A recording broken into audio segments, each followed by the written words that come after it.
Praise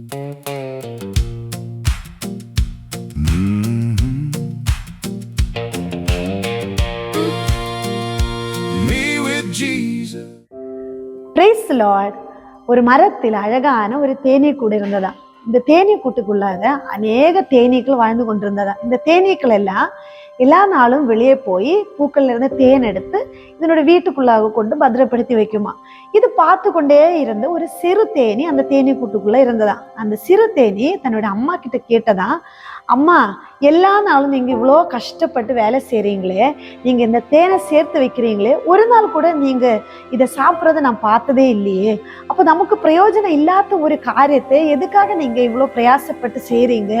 இது நிமித்தம் நமக்கு ஒரு ஆசீர்வாதம் இல்லையே அப்படி சொல்லிட்டு இந்த தேனி தன்னுடைய சந்தேகத்தை அதனோட தாய் நடத்தில் கேட்டதா. அப்போ தாய் சொன்னதா, நம்மளுடைய அமைப்பே தேன் சேர்த்து வைக்கிறது தான். நம்ம இதை சேர்த்து வைக்கும்போது இது அநேகம் பேருக்கு பிரயோஜனமாக மாற்றப்படும். நம் நிமித்தமாக அநேகம் பேர் ஆசீர்வதிக்கப்படும். அநேகம் பேர் ருசியுள்ள தேன் சாப்பிடுவதற்கு என்னுடைய வாழ்க்கை உங்களுடைய வாழ்க்கையும் காரணமாக மாறும். மத்தேயு எழுதின சுவிசேஷம் 10வது அதிகாரம் 8வது வசனம் இப்படி சொல்லுகிறது, இலவசமாய் பெற்றீர்கள், இலவசமாய் கொடுங்கள். தேவன் நமக்கு தந்த ஆசீர்வாதங்களே அநேக நேரங்களில் நமக்கு மட்டும் சேர்த்து வைக்கணும் அப்படி நம்ம நினைக்கிறோம். ஆனா தேவன் தான் என்னை ஆசீர்வதிக்கிறாரு அப்படி தெரிஞ்சவங்க மற்றுள்ளவர்களுக்கும் அது பகிர்ந்து கொள்ளணும்னு அவங்கள இதயத்தில் நினைப்பாங்க.